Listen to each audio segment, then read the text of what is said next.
Welcome to Adhiraj சமையல். ஆதிராஜ் சமையல் இன்னைக்கு நாம சூப்பரான சுவையான கோஸ் தோரன் தேங்காய் இல்லாமல் எப்படி பண்ணுறதுன்னு பார்க்கலாம் வாங்க. அதுக்கு நான் 1/4 கிலோ கோஸ் எடுத்து அரிஞ்சு தண்ணியில் போட்டு வச்சுருக்கேன். ஒரு மீடியம் சைஸ் வெங்காயம் நறுக்கி வச்சுருக்கேன். 2 பச்சை மிளகாய் கீறி வச்சுருக்கேன். கொஞ்சம் கருவேப்பிலை எடுத்து வச்சுருக்கேன். வாங்க இப்போ சமைக்கலாம். ஸ்டவ் பற்ற வச்சு ஒரு கடாயை வச்சுக்கலாம். அதில் கொஞ்சமாக தேங்காய் எண்ணெய் விட்டுக்கலாம். தேங்காய் எண்ணெய் பிடிக்காதவங்க அவங்களுக்கு பிடிச்ச எண்ணெயை விட்டுக்கலாம். எண்ணெய் சூடானதும் கொஞ்சம் கடுகு,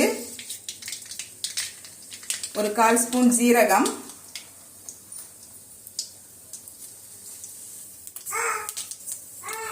கொஞ்சம் 2 பச்சை மிளகாய், நறுக்கி வச்சிருக்கிற வெங்காயம்,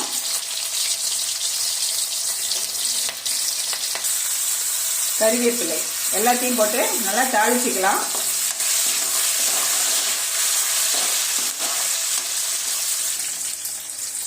தாளிதான் ரெடி ஆயிடுச்சு. இப்போ அது கூட நாம தண்ணியில் போட்டு வச்சிருக்கிற கோஸை நல்லா அலசி பிழிஞ்சு போட்டுக்கலாம்.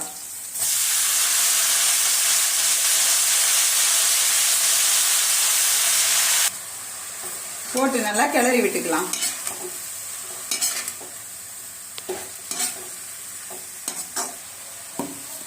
இப்போ கூடவே தேவையான அளவுக்கு உப்பு போட்டு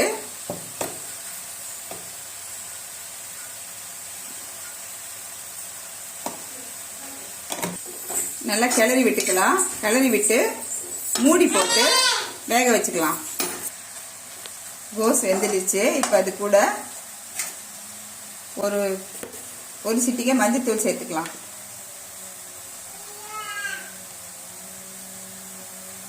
சேர்த்து நல்லா வதக்கி விட்டுக்கலாம். இப்போ அது கூட நம்ம வேக வச்சிருக்கிற பருப்பை போட்டு கிளறி விட்டுக்கலாம்.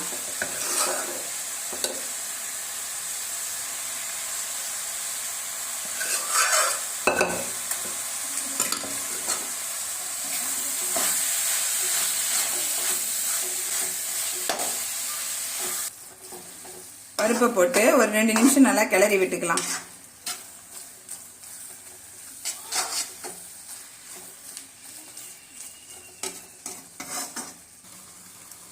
இப்போ 2 நிமிஷம் நல்லா ஆயிடுச்சு. பருப்பும் கோஸும் மிக்ஸ் ஆயிடுச்சு. இப்போ நமக்கு தேவையான சூப்பரான கோஸ் பருப்பு தோரன் ரெடி. வாங்க சாப்பிடலாம். இந்த வீடியோ உங்களுக்கு பிடிச்சிருந்தா லைக் பண்ணுங்க, ஷேர் பண்ணுங்க, சப்ஸ்கிரைப் பண்ணுங்க. கூடவே பெல் ஐகானையும் கிளிக் பண்ணுங்க. தேங்க்யூ.